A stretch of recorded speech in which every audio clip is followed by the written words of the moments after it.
As we've kind of expected and talked about, Browns, they're working to reshape the offense around maximizing Deshaun Watson's skill set. Stefanski talked about it.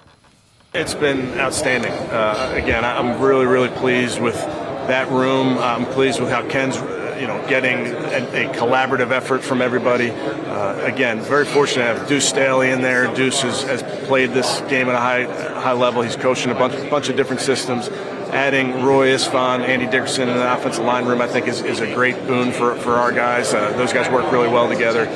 Tommy Reese, like we talked about, a guy that has recent college experience, adding him into the room. So I think what's been fun to watch is how Ken has been able to get a lot out of everybody. So it's a place where guys are sharing, guys are bringing different things up, and we're throwing everything into the middle of the table and seeing what fits. And Scott, I think that's why, if you take a step back, that's why they stepped away from Alex Van Pelt. It's why they stepped away from Joe Flacco. They're saying they're all in on a different offense because of the moves that they've made. They're not going to go – they hit default when it was Joe Flacco, and it looked a lot like a Kevin Stefanski offense.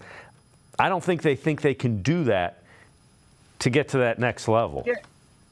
Yeah, that's interesting.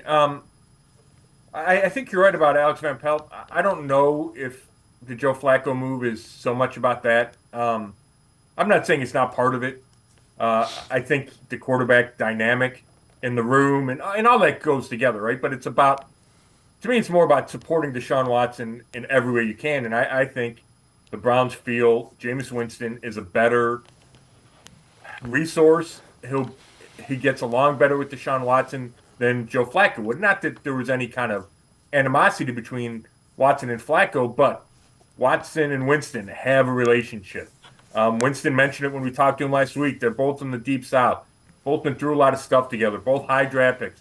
And I just feel like the optimism and the enthusiasm that Jameis Winston brings, the Browns really value that. And they value that, how that's going to help Deshaun Watson. And I think the offensive part of it is maybe secondary to that. But, yes, Winston is more like Watson than Flacco is.